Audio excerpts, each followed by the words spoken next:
অনূর্ধ্ব-17 সাফ চ্যাম্পিয়নশিপে পাকিস্তানকে 2-0 গোলে হারিয়ে ফাইনালে উঠেছে বাংলাদেশ। দুটো গোলই করেছেন নাজমুল হুদা ফয়সাল এবং অপুর রহমান। এই নিয়ে টানা তৃতীয়বার সেমিফাইনালে পাকিস্তানকে হারিয়ে ফাইনালের মঞ্চে লাল সবুজের কিশোররা। ক্রিকেটের উত্তাপ ফুটবলের মাঠেও একই দিন একই প্রতিপক্ষ, তবে লড়াইয়ের ময়দান আলাদা। অনূর্ধ্ব-17 সাফের গেল 2 আসরে বাংলাদেশের বিপক্ষেই সেমিতে স্বপ্নভঙ্গ হয়েছিল পাকিস্তানের। এবারও চিত্রটা পাল্টায়নি। গ্রিন বয়েজদের 2-0 গোলে হারিয়ে টানা তৃতীয়বারের মতো ফাইনালের মঞ্চে লাল সবুজের কিশোররা। কলম্বোতে ম্যাচের একেবারে শুরুতেই বাংলাদেশের স্ট্রাইক, 1 মিনিটের মধ্যে 2টি গোল। পাকিস্তানের রক্ষণ ভীতি ও গোলরক্ষক রাজ্জাকের ভুলে প্লেসিং শটে স্কোর করতে ভুল করেননি নাম্বার 10 নাজমুল হুদা ফয়সাল।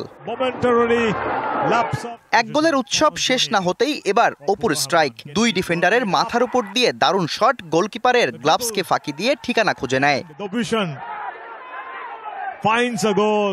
13 মিনিটে আরও একটা গোল পেতে পারত বাংলাদেশ, তবে গোলের উল্লাস করার আগেই বাজে অফসাইডের বাঁশি। কিছুক্ষণ পর একই কারণে বাতিল হয় আব্দুল্লাহর গোলও।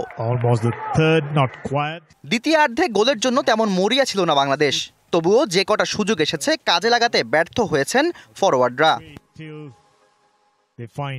পাকিস্তানেরও সুযোগ এসেছে, গোল করার আপ্রাণ চেষ্টা করেও ঘুরে দাঁড়াতে পারেনি green বয়েজরা।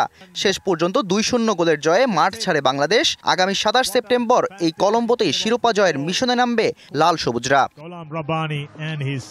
Shahriar Hossain, DBC news desk.